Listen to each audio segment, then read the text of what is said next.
Hey there, welcome to Physics Classroom. I'm your coach, Engineer Newton. Today, I'm going to be taking you through a topic which I term symbols used in physics.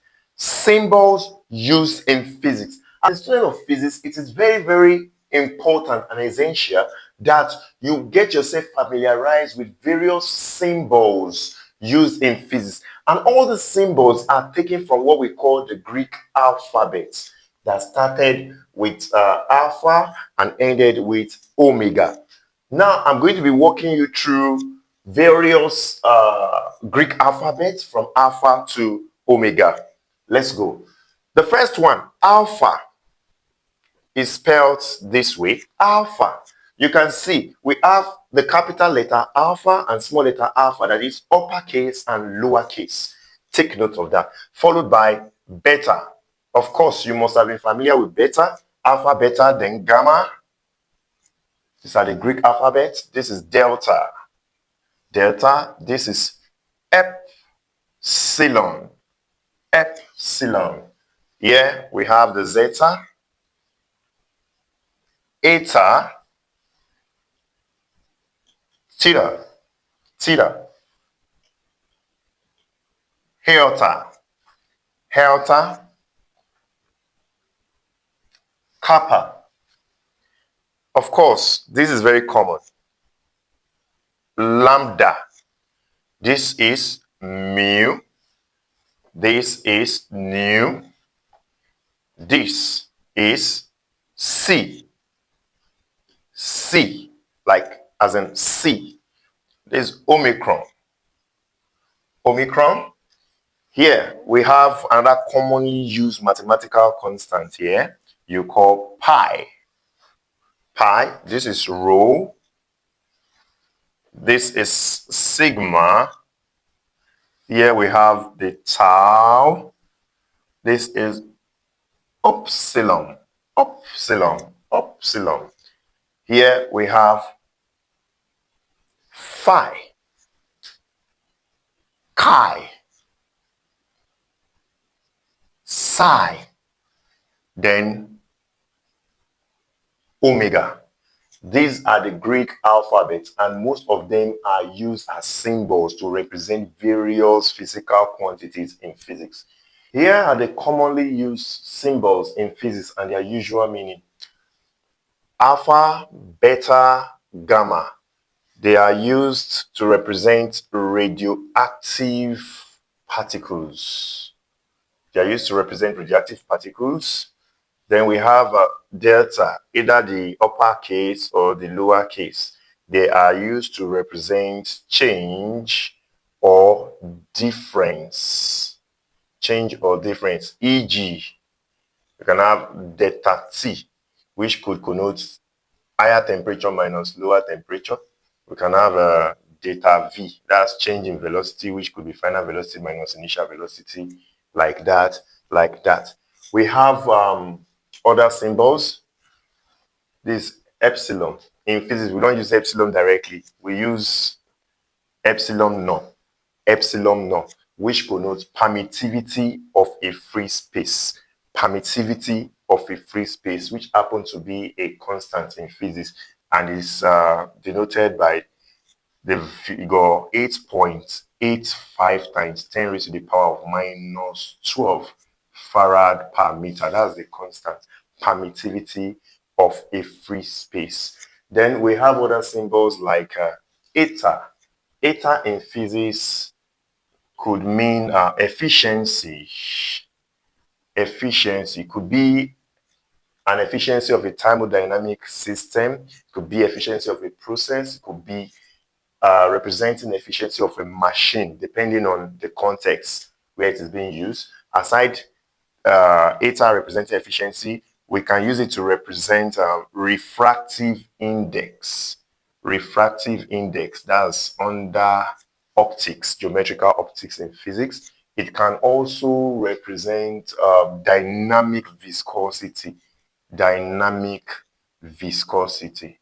You can see all these things are very important in physics and must be treated as such. Most students, they only know stuff like this exists in physics, symbols like this exist, but they don't even know their meaning. They don't even know how they call them.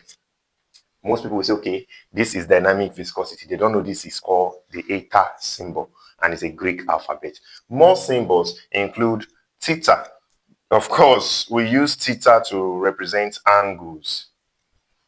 In mathematics, physics, most calculations, theta represents angles. Then we have lambda. Lambda, of course, in physics, it represents wavelengths.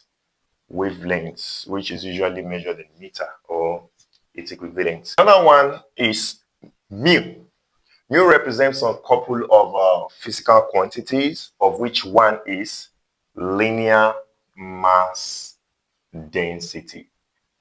As physics students, you should know by now that we have various densities ranging from the energy density, linear mass density, normal mass density. Where normal mass density is mass over volume, linear mass density would be mass over length. Take note, we'll talk about that pretty much later. Other physical quantities that can be represented by this symbol mu include coefficients. Coefficient of friction.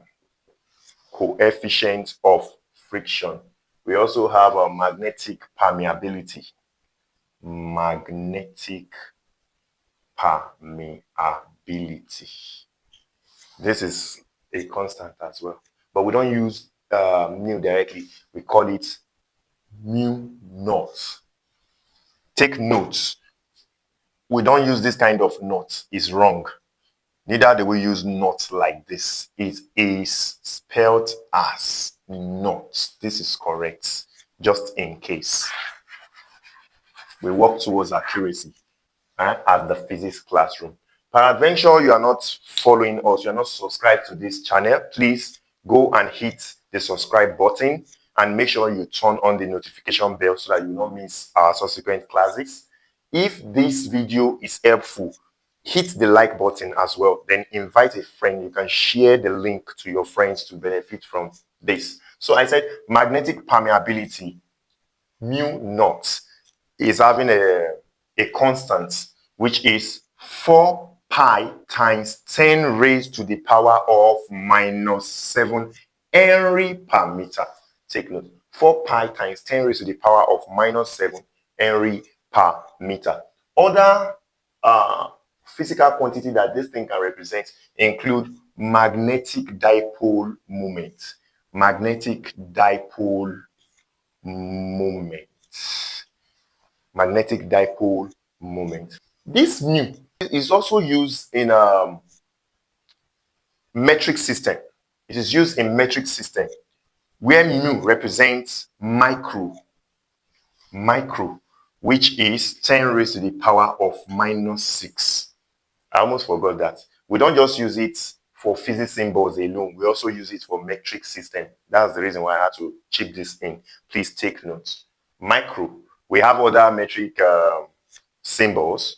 We have kilo, centi, milli. Don't worry. As soon as we get to unit and dimension, of course, I'll break everything down. What we do in physics classroom is to break things down, making the complex simple. That's our watchword. So let's continue. Nu. It represents kinematic viscosity. Of course, kinematic viscosity is quite different from dynamic viscosity. And in fact, the formula for kinematic viscosity is dynamic viscosity over density. Dynamic viscosity over density.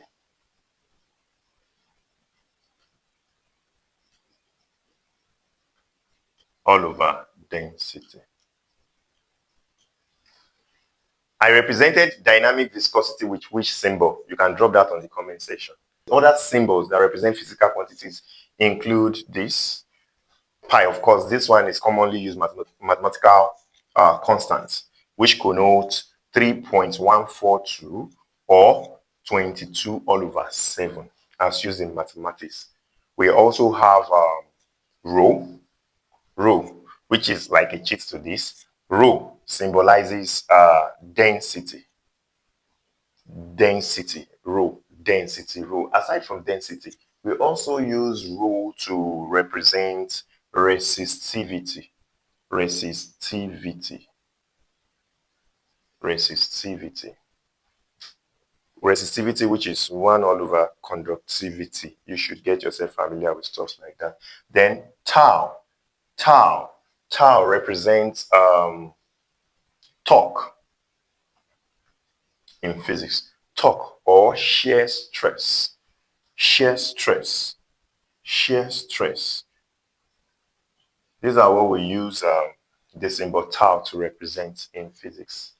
Others include sigma.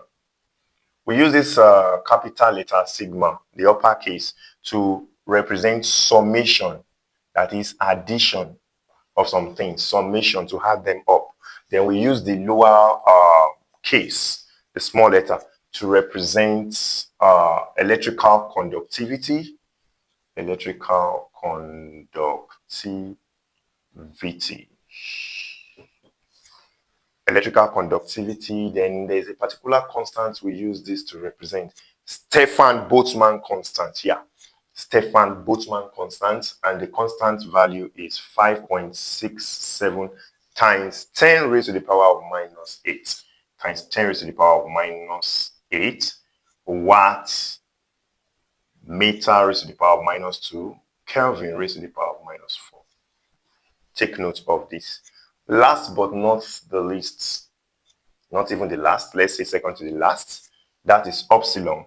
It represents speed of light in a vacuum, and it has a value as well. Value is 3 times 10 raised to the power of 8 meter per second. 3 times 10 raised to the power of 8 meter per second. That's the fastest speed ever. You should be used to that. We also have, I don't want to leave any stone unturned, we have the phi. Phi in physics connotes work function, magnetic flux, and phase angle. Work function, magnetic flux, phase angle. And of course, omega connotes resistance of a resistor. Resistance of a resistor. Then the lower case, you know this is the upper case for omega. The lower case connotes what we call angular frequency. Angular frequency or angular speed. So I want to believe all this will be helpful in your journey through physics. Make sure you go through the video. You can watch over and over again to gain mastery of all these things, as they are going to help you immensely in this study. Hope to see you in our next video. Don't forget to subscribe, like, and share this video. See you soon.